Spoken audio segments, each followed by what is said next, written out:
Welcome back, everybody. Excited to jump into a deep dive today. You know how we always talk about finding your people and building your network? Right. Well, today we're going to flip the script a bit and look at how being comfortable, being different, kind of leaning into those quirks that make you you. Oh, interesting. Yeah. How that might actually be like a secret weapon when it comes to success. Okay, I like where this is going. I'm intrigued. Yeah, it's a fascinating concept. And to help us unpack it, we're going to be looking at an interview with Alex Hormozi. Oh, yeah, I know his work. Straight talking entrepreneur. Love his no-nonsense approach. Exactly. No fluff, just straight to the point. Right. And that's what makes this conversation so compelling. So he starts off by talking about this idea of discomfort of growth. Makes sense. Like any kind of growth, whether it's personal or professional, it's going to involve some level of Discomfort, Yeah. right. But he makes this really interesting distinction. He says it's not just about pushing yourself outside your comfort zone, it's about what kind of discomfort you're choosing. Okay, so like what do you mean by that? So he says on the one hand, you have the discomfort of trying to fit in, trying to be like everyone else, follow the crowd. Which can lead to suppressing those parts of yourself that make you unique. Exactly. It creates this internal conflict, like you're constantly second-guessing yourself, trying to squeeze into a box that doesn't really fit. Ah, I see. So it's that tension between who you are and who you think you should be. Exactly. And then on the other hand, there's the discomfort of standing out, of being different, of pursuing your own path, even if it means going against the grain. Which can lead to pushback from others, right? People might not understand or agree with your choices. Yeah. You'll likely face resistance, judgment, maybe even rejection. But Hormozi's argument is that even though both paths involve discomfort, the discomfort of standing out, of embracing your individuality. That's the path that leads to true fulfillment. Exactly. And he uses this analogy of words. Like imagine the dictionary as all the human experiences and knowledge we have. Okay, I'm following. So when you conform, when you try to be like everyone else, you're not adding any new words to that dictionary. You're just kind of repeating what's already there. But when you embrace your unique quirks and perspectives, You're adding your own unique words, your own stories, and experiences that enrich the entire dictionary of human knowledge. wow, I like that analogy. It makes you think about the value each individual brings to the table. Right. And that's where it gets really interesting. Hormozi argues that most people actually have the potential to be exceptional. Because we all have those unique quirks and perspectives. Exactly. But often we downplay them or even try to hide them because we're so focused on fitting in. We worry about what others will think, or we compare ourselves to some idealized version of success. Right. Like we're all trying to play the same game by the same rules, even though we each have our own unique strengths and talents. It's like we forget that the whole point of the game is to have fun and express ourselves, not just win at all costs.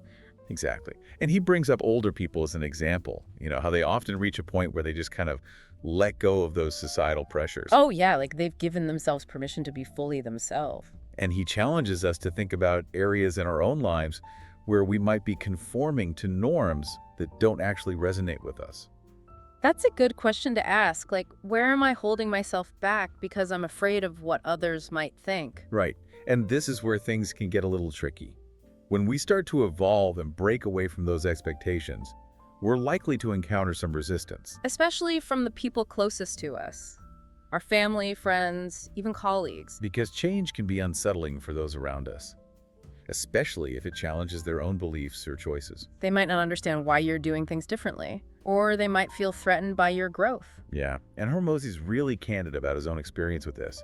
He talks about how he's even had to set boundaries with his own family, especially around holidays. Oh, wow. To protect his own well-being and stay true to his path. Exactly.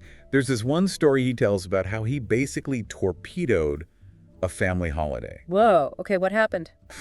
I don't want to spoil it all, but he basically refused to conform to their expectations, and it caused some major tension. Sounds like a bold move. It was, but his point is that it was important for him to prioritize his own needs and values, even if it meant causing some temporary discomfort. Highlights the courage it takes to break free from those expectations. Absolutely.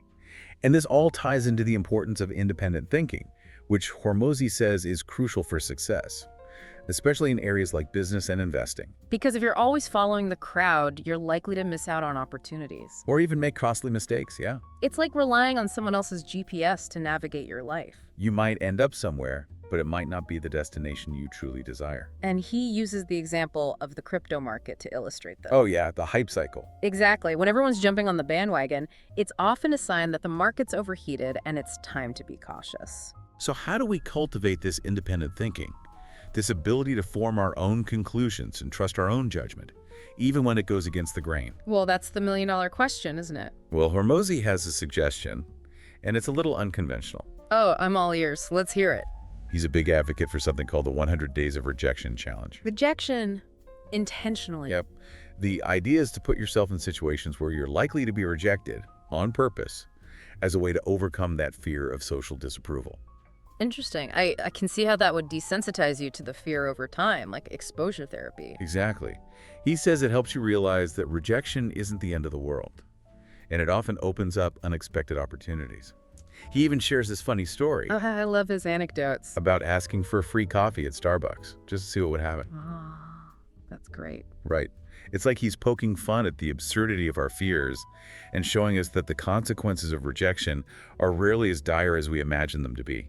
And from a psychological standpoint, I can see how that kind of repeated exposure can build resilience. Absolutely. And he takes this idea even further with this analogy about the purity of passion. Okay, lay it on me. He paints this picture of rally car spectators, braving harsh conditions, huddled under ponchos in the pouring rain. Just to get a glimpse of the action. Exactly. And his point is that their willingness to endure discomfort for something they love is a pure expression of passion. They're not seeking validation or approval from others. They're just driven by this deep, intrinsic motivation. Right. It's like their love for the sport transcends any need for comfort or social approval. Makes you think about what you're willing to endure for the things you love. Exactly. And that's where he brings it back to our own lives. He encourages us to tap into those things that truly light us up, To find those passions that make us feel fully alive. regardless of what other people think. Ah.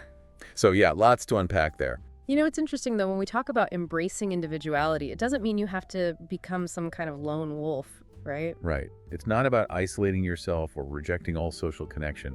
It's more about cultivating that inner independence. Exactly, like having the confidence to think for yourself, Yeah. even when you're surrounded by different opinions. And Hormozi makes this point that that ability to think independently often comes from really understanding yourself. Knowing your own values, your strengths, your passions. It's like that internal compass we talked about earlier, but even more fine-tuned. You're not just navigating towards a destination, but you're charting a course that aligns with your own internal landscape. So you're not as easily swayed by external pressures or trends. You're more grounded in what truly matters to you. Exactly. And there's another interesting thing he brings up, that people are actually drawn to authenticity. Like, we're naturally attracted to those who are genuine and comfortable in their own skin. Yeah, it's refreshing to see someone who's not trying to be someone they're not. It's like that magnetic pull we feel toward people who are just unapologetically themselves. Their vulnerability becomes a source of strength. And it gives us permission to be more ourselves too, right? Totally. It challenges this whole idea that we need to present some perfect, polished version of ourselves to the world. Like maybe the real secret is just to be real. Maybe it is.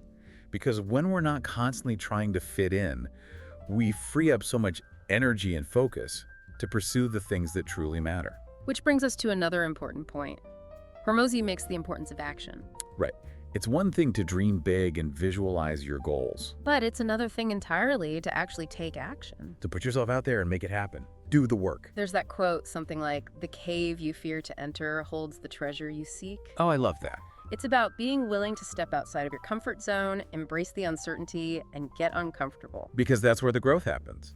Exactly. And we discover what we're truly capable of. We build resilience, we gain confidence, and we learn that failure is just part of the process. And sometimes that journey, that pursuit of our passions, it can feel lonely. Especially if you're forging a path less traveled. Yeah. Right. You might be challenging norms or encountering resistance from those who don't get it. But here's the thing about those moments of perceived loneliness. They often become the crucibles in which our greatest strengths are forged. Because we're forced to rely on ourselves, to trust our intuition, and to dig deep within to find the courage to keep going. And that inner resilience, that ability to navigate those challenges without losing sight of your goals, that's what separates those who achieve extraordinary things. From those who just settle. Exactly. So if you're feeling alone on your journey, if you're facing doubt or resistance, remember you're not alone in feeling that way. There are countless others who have walked this path before you, faced similar challenges, and come out stronger. And there are those who are cheering you on who believe in your vision. So keep going. Keep pushing those boundaries. Because your unique journey, your willingness to embrace what makes you you, that's what makes you truly exceptional. And going back to that purity of passion idea, I think it's worth exploring what that looks like in our own lives. How do we cultivate that deep intrinsic motivation? Because when we're truly passionate about something, it shows in our energy, our focus, our willingness to go the extra mile. It's contagious too. It inspires others and creates this ripple effect. So think about it. What are you passionate about? What makes your heart sing? What would you be willing to brave the elements for, just like those rally car spectators? These are great questions to reflect on, and they lead us nicely into the final part of our deep dive. So we've really dug deep into Hormozi's thoughts on individuality and success. And it's interesting, right, how there are so many ways to think about this embracing loneliness idea. Oh, absolutely. Not a one-size-fits-all kind of thing. Yeah. But I do think there are some key takeaways we can all apply. For me, it's that this isn't about isolating yourself. It's about building that inner strength, that self-reliance. Yeah, that internal compass. Yeah. Being able to trust your own gut, even when everyone else is saying something different. And that's what lets you handle the tough stuff. Because let's be real, things rarely go perfectly smoothly. Right. Bumps in the road, detours.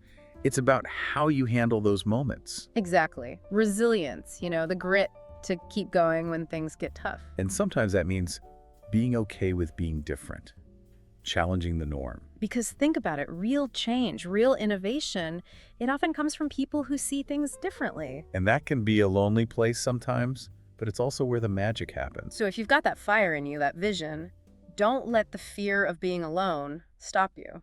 Trust your gut, embrace what makes you you, and have the courage to go for it. The world needs what you bring to the table. And even if it feels lonely sometimes, remember, there are people who get it, who'll support you.